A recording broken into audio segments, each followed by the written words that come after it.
മലയാളിയുടെ ചായക്കിടയിലെ സ്ഥിര സാന്നിധ്യമായ പഴംപൊരിക്കും ജനപ്രിയ ലഘുഭക്ഷണങ്ങൾക്കും ഇനി വില കുറയും.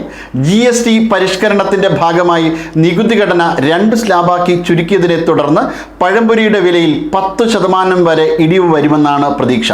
സംസ്ഥാനത്തെ ബേക്കറികളിലും ഹോട്ടലുകളിലും ഏറെ പ്രചാരം നേടിയിരിക്കുന്ന പഴംപൊരി, വട, അട, കൊഴുക്കട്ട തുടങ്ങിയ വിഭവങ്ങൾക്ക് നേരത്തെ 18% GST ചുമത്തിയിരുന്നു.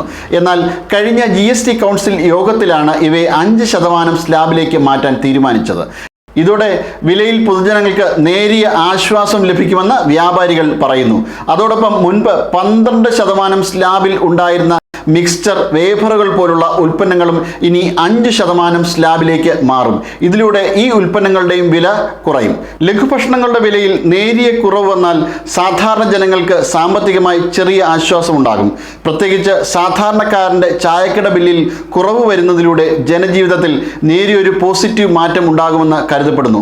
മൊത്തത്തിൽ GST പരിഷ്കരണത്തിന്റെ പ്രാബല്യത്തോടെ മലയാളികളുടെ ചായക്കട അനുഭവം ഇനി കുറഞ്ഞ ചിലവിലാകും, ഒപ്പം രുചികരവും. നേരിന്റെ വാർത്തകൾ നിങ്ങളുടെ വിരൽത്തുമ്പിലെത്താനായി സാഗ് ന്യൂസ് ചാനൽ സബ്സ്ക്രൈബ് ചെയ്തും ഷെയർ ചെയ്തും ഒരു ശരിയായ മാധ്യമ നിലപാടിനൊപ്പം നിൽക്കാൻ ഞങ്ങൾ നിങ്ങളെ ക്ഷണിക്കുന്നു.